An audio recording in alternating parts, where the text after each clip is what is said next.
దేవుడును మన రక్షకుడు అయిన యేసుక్రీస్తు వారి అతి శ్రేష్టమైన పరిశుద్ధమైన ఉన్నతమైన నామంలో ఈ ఉదయకాల మన్నా అనే చక్కని కార్యక్రమం చూస్తున్న మీ అందరికీ నిండు హృదయంతో వందనాలండి. దేవుని యొక్క మహాకృప మీ అందరికీ కూడా తోడై ఉండునుగాక. ఎలా ఉన్నారు మీరు? దేవుని కృపలో మీరందరూ క్షేమమే కదా? ధైర్యంగా ఉండండి. 2025 సంవత్సరం అంతా కాపాడిన దేవుడు ఈ 2026 సంవత్సరం కూడా మిమ్మల్ని కాపాడుతాడు, పోషిస్తాడు, దీవిస్తాడు, క్షేమాన్ని కలిగిస్తాడు. సంతోషంగా ఉండండి. ఈ శ్రేష్టమైన సమయంలో పరిశుద్ధ గ్రంథంలో నుంచి జీవం కలిగిన దేవుని వాక్యం ఒక వర్తమానం ఇలా మనం చూద్దామా? లేవియాకాండ గ్రంథం 26వ అధ్యాయం 6వ వచనం. ఆ దేశములో నేను మీకు క్షేమము కలగజేసేదను. మీరు పండుకొనున్నప్పుడు ఎవడును మిమ్మును భయపెట్టడు. ఆ దేశములో దుష్ట మృగములు లేకుండా చేసేదను. మీ దేశములోనికి ఖడ్గము రాదు. నేను మీకు క్షేమము కలుగజేసేదను. ప్రియులారా, ఈ మంచి ఉదయకాల సమయం దేవుడు మీ అందరికీ చేస్తున్న ఒక చక్కని వాగ్దానం. నేను మీకు క్షేమము కలుగ చేస్తాను. ఎక్కడ చూసినా క్షేమం లేదు.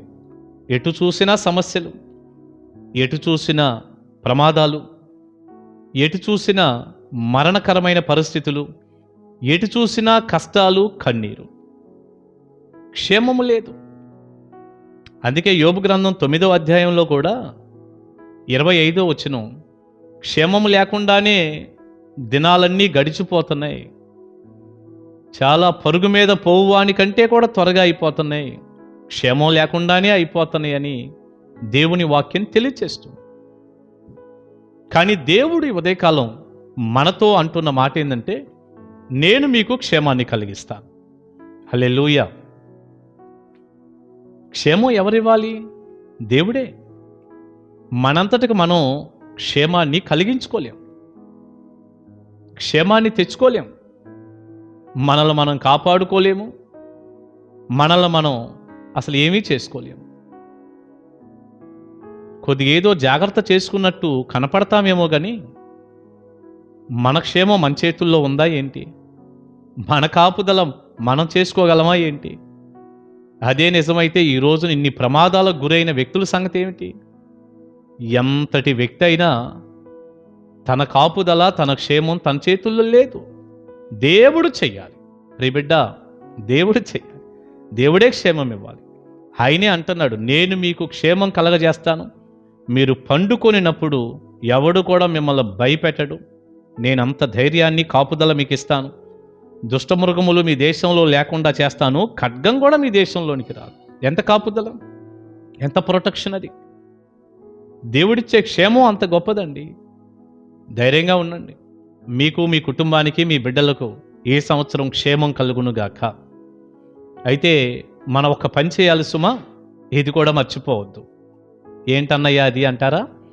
చూడండి, ఇదే లేవియాకాండ గ్రంథం 26వ అధ్యాయం 3వ వచనం నుంచి చదివితే కొన్ని మాటలు ఇలా ఉన్నాయి. మీరు నా కట్టడలను బట్టి నడుచుకొని నా ఆజ్ఞలను ఆచరించి వాటిని అనుసరించి ప్రవర్తించిన ఎడలా. మీరు గమనిస్తున్నారా? ఏమంటున్నాడు దేవుడు? మీరు నా కట్టడలను బట్టి నడుచుకొని నా ఆజ్ఞలను ఆచరించి వాటిని అనుసరించి ప్రవర్తించిన ఎడల మీ వర్షకాలములలో మీకు వర్షమిచ్చేదను, మీ భూమి పంటలనిచ్చును, మీ పొలముల చెట్లు ఫలించును, మీ ద్రాక్ష పండ్ల కాలము వరకు మీ నూర్పు సాగుచుండును, మీరు తృప్తిగా భుజించి మీ దేశములో నిర్భయముగా నివసించెదరు. ఆ దేశములో నేను మీకు క్షేమము కలుగజేసేదను. ఎన్ని దీవెనలో చూడండి, ఎన్ని ఆశీర్వాదాలో చూడండి. ఇవన్నీ కూడా ఎప్పుడట? ఆయన కట్టడలను బట్టి నడుచుకొని ఆయన ఆజ్ఞలను ఆచరించి వాటిని అనుసరించి ప్రవర్తించిన ఎడలా.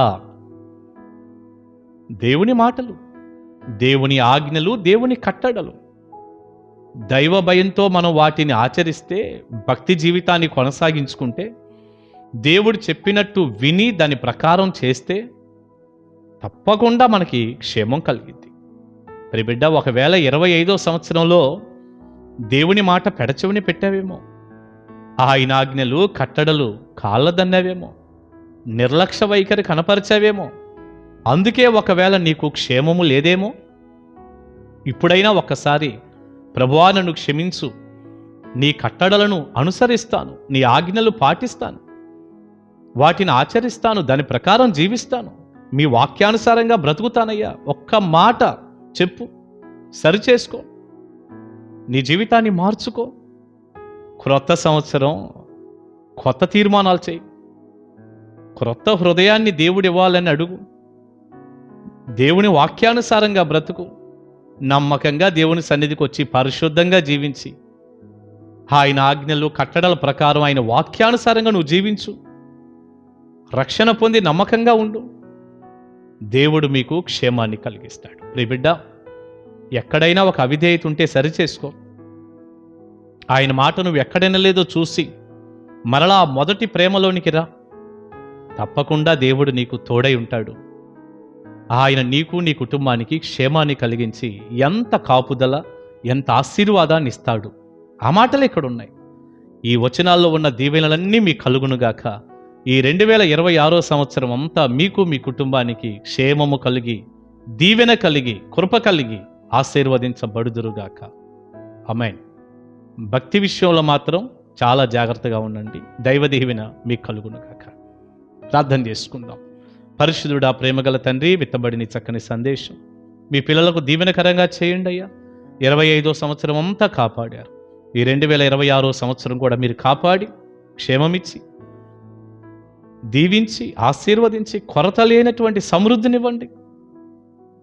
ఈ వాక్య వాగ్దానంలో ఉన్నటువంటి దీవెన చొప్పున ప్రతి కుటుంబానికి క్షేమము దయచేయండి. యేసయ్య నామాని ప్రార్థన మనవులు అడుగుచున్నాను తండ్రి. Amen. Amen. God bless you. దేవుని కృప మీకు తోడై ఉండునుగాక. మీ అందరికీ మరోసారి నూతన సంవత్సర శుభాకాంక్షలు. దేవుడు మీకు క్షేమం కలిగించునుగాక. కలుసుకుందాం ఉదయకాల మన్నాలో.